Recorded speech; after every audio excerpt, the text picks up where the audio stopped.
1부에서는 피타고라스가 거쳐온 배움의 여정과 피타고라스 정리에 대해 알아봤는데요. 피타고라스의 업적은 단순히 피타고라스 정리만 있는 것은 아닙니다.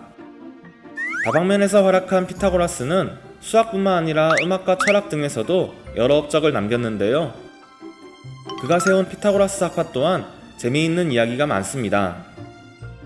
오늘 이 시간에는 피타고라스의 업적과 피타고라스 학파에 대해서 조금 더 자세히 알아보도록 하겠습니다. 피타고라스의 정리에 버금가는 피타고라스의 유명한 업적이 있습니다. 바로 황금비인데요. 정오각형의 각곡지점에서 대각선을 그으면 별이 생기는데, 이때 정오각형의 별에서 짧은 변과 긴 변의 길이의 비가 1대 1.618이 되고, 이를 가장 균형적이고 이상적인 비율이라 하여 황금비라고 했습니다. 이 황금비는 아주 오랜 옛날부터 유명한 건축물과 미술작품 등에 적용되었으며, 꽃과 잎, 나비와 물고기, 신체 등 자연의 많은 부분도 황금비를 이루고 있습니다. 피타고라스는 정오각형 모양의 별을 피타고라스 학파의 휘장으로 삼을 정도로 황금비를 신봉했다고 합니다. 피타고라스는 수학뿐만 아니라 음악, 천문학 등에 관한 연구를 통해 학문적인 업적을 이뤘습니다. 음악의 음계와 화음은 우주의 조화와 연관이 있다고도 믿었는데, 진동하는 물체의 길이와 그 물체가 내는 음의 일정한 비의 법칙을 최초로 수학으로 표현했습니다. 음악을 수학의 한 분과로 생각한 피타고라스는 악기의 소리까지도 자연수의 비로 나타낼 수 있다고 주장했습니다. 공기의 진동에 의해 소리가 발생한 것을 알아낸 그는 진동이 빠를수록 높은 음을 낸다는 것을 알아냈고, 처음 길이의 3분의 2로 줄이면 도와 솔처럼 5도 높은 음이 만들어진다는 것처럼 현의 길이가 2대1, 4대3, 3대2와 같이 자연수의 비로 된 소리를 동시에 들으면 화음이 만들어진다는 것 또한 알아냈습니다. 이처럼 순정 5도를 반복하여 겹친 음률을 피타고라스 음계라고 부릅니다.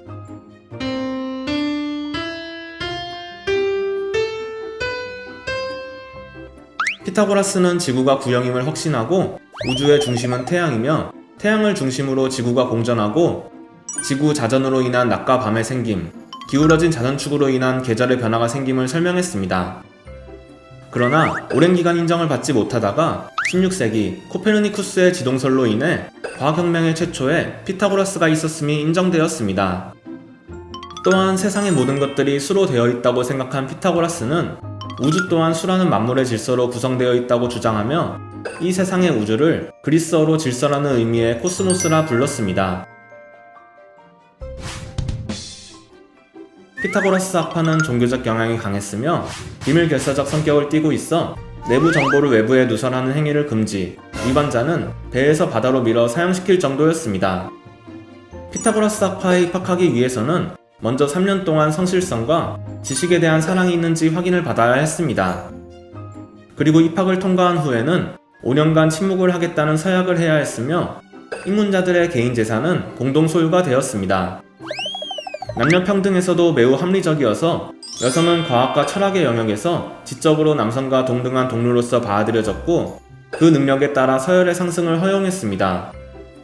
남성과 여성 단원은 결혼을 하고 어린 피타고라스 형제 단원을 양육하도록 장려하였는데, 피타고라스 또한 역사에 기록된 최초의 여성 수학자인 테아노와 결혼해 5명의 자녀를 낳았다고 합니다.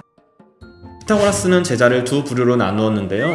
한 부류는 수업만 듣고 토론회는 참석하지 않는 일반 학생으로 그들에게는 심오한 지식을 전하지 않았으며, 또 다른 부류는 그리스어로 마테마티코이라 부르며 피타고라스 학파의 진정한 회원이었습니다.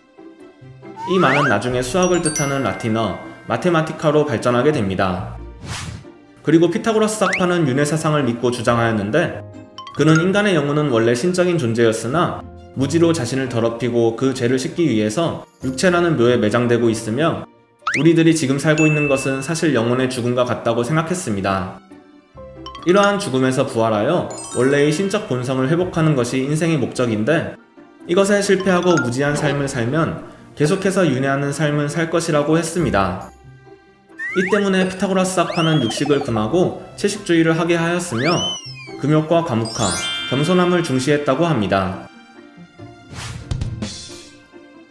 피타고라스 학파의 회원이 점차 늘어나고 배출된 젊은이들이 크로토네를 비롯한 여러 도시의 정치에 참여하여 중요 직책을 차지함으로써 피타고라스 학파는 하나의 정치 세력으로 등장하게 됩니다.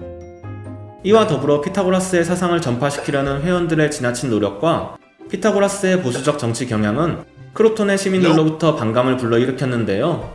이 같은 상황에서 시바리스의 군대가 크로토네를 공격해오자 피타고라스 학파 출신의 한 장군이 상황을 역전시켜 오히려 시바리스를 점령하게 됩니다. 그러나 피타고라스 학교의 입학시험에 낙방하여 앙심을 품은 한 학생이 거짓 소문을 퍼뜨리는데 바로 승전 후의 혼란한 상황을 틈타서 피타고라스의 추종자들이 노예품을 독점하고 있다는 내용이었습니다. 이에 붕괴한 크로톤의 시민들은 학교를 습격하여 불을 지르고 피타고라스의 제자 38명을 살해합니다. 목숨의 위협을 받은 피타고라스는 결국 크로토네를 떠나게 됩니다. 기원전 490년경 메타폰툼으로 피신한 피타고라스와 그의 학파는 어느 귀족의 집에 모여 있었습니다. 그런데 그때 그를 죽이려고 하는 시민들이 쫓아와 집에 불을 질렀습니다. 모두들 불타는 집에서 간신히 빠져나왔지만 피타고라스 한 명만은 빠져나가기를 거부하고 불에 타 죽었다고 합니다. 왜냐하면 그 집 주변이 전부 콩밭이어서 도저히 도망칠 수 없었기 때문입니다. 피타고라스 학파의 제1규율이 바로 콩을 먹지 말라인데요. 이 규율을 지키기 위해서 피타고라스는 콩밭을 가로질러 도망치기보단 죽음을 택한 것으로 보입니다.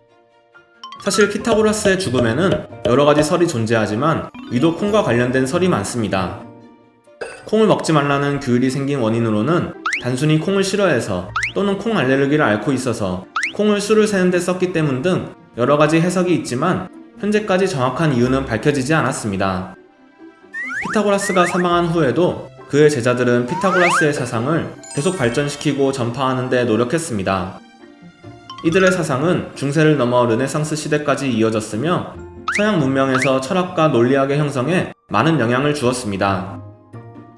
바다 밖으로 나가 지식인들과 수행자들을 찾아 나선 지식탐험가 피타고라스. 지식과 진리를 향한 그의 여정은 밀레토스, 페니키아, 키르멜산, 이집트, 바빌로니아를 거쳐 크로토네로 이어졌습니다. 피타고라스의 정리, 황금비 등 피타고라스가 수학에 기여한 공적은 매우 크며 그 영향은 플라톤, 유클리드를 거쳐 근대에까지 미치고 있습니다. 나는 늙어가면서도 항상 공부한다고 말한 피타고라스. 이런 배움에 대한 열정이 오늘날 그를 최고의 수학자 중 한 명으로 만든 것은 아닐까요? 오늘의 이야기는 여기까지입니다. 그럼 저는 앞으로도 더 재밌는 수학자 이야기와 함께 찾아오도록 하겠습니다. 안녕. 재밌게 보셨다면 구독과 좋아요 부탁드려요.